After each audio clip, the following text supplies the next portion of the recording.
Hi guys, and thanks for tuning in. Today we're going to be taking a look at the latest update to Battlefield 4, the amazing, the mysterious spring patch. And it came earlier in this week, and it brought with it a host of changes. Now I'm not going to go into every single one because believe me, the changes are vast, and it's including changes to pretty much every single gun in the game. But I'm going to cover some of the basics, what I think about it, and how I think it's improved or not improved the game. Firstly, the gameplay in the background is from Gunmaster. Now, those who played Battlefield 3 will remember the introduction of Gunmaster in the Close Quarters DLC, and I really loved Gunmaster. I played it a lot in Battlefield 3, and I still remember the glorious, flawless Gunmaster round that I posted where I basically completed the entire Gunmaster, 17 levels, didn't die, and still won, and it was magical.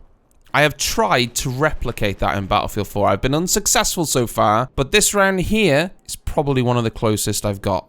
I think I did 33 kills, 5 deaths, so I died 5 times in getting the whole 17 levels, which I think is pretty good, and it's a pretty nice round, so please enjoy it, please.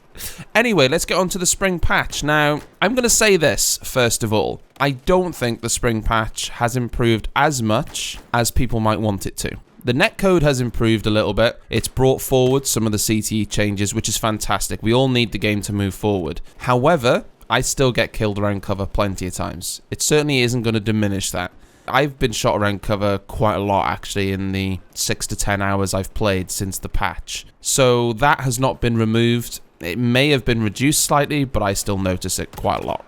Next, the hit reg. I think that has improved. I think the effect you get from actually shooting someone, it feels sharper. I feel as though my bullets are actually hitting people now where maybe sometimes they wouldn't before. And I feel that has taken a step forward. This isn't the 60 Hz, 120 Hz update that we've seen in the CTE. That isn't going to come to the vanilla Battlefield 4 probably for a while yet, if it does at all, because obviously they're still testing it. But I think they have made improvements with the netcode, but I still think it's nowhere near where the game should be. And people are saying you need to stay positive, and I am positive. I love Battlefield, but it's ridiculous to suggest you should constantly stay positive when you've paid for something. You know, you wouldn't buy a car and then something's wrong with the car all the time and they never quite fix it, never quite get it to all their testing cars, their CTE cars. Well, your car's never quite there. So I just stay positive, should I? I shouldn't complain about it because that's wrong. No, you should complain because the only way it'll improve is if people voice their concerns in a constructive manner, which is what I'm doing. So, in short, netcode definitely a step forward, but still not quite, I think, where it needs to be, or where it can be if you've played a lot of the CTE.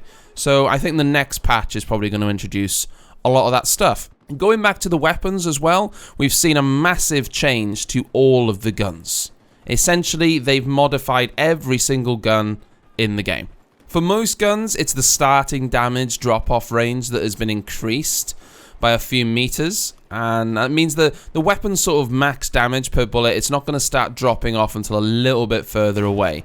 So I think what they've tried to do with this is make it so that certain weapons have good ranges, you know, mid to long range fights for certain weapons to sort of balance the spectrum out a little bit. And overall, I haven't had any problems with the gun control. I think it's all been quite nice.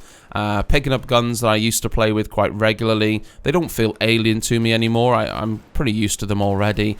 As I say, I've played a lot of Gunmaster, so I've tried out a ton, you know, a host of guns. And I've been happy with most of them.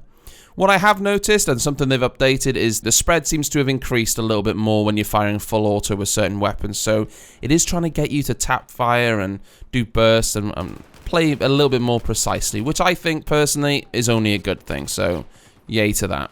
We've, of course, got the new weapons, most of which you guys will be familiar with because they've been in the CT for a little while.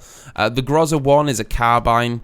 We've got the AN-94, which is an absolute monster when you put it on burst fire. I mean, it's just ridiculous. I mean, literally will bring down buildings. Maybe not, quite not, but maybe it will. Let's try.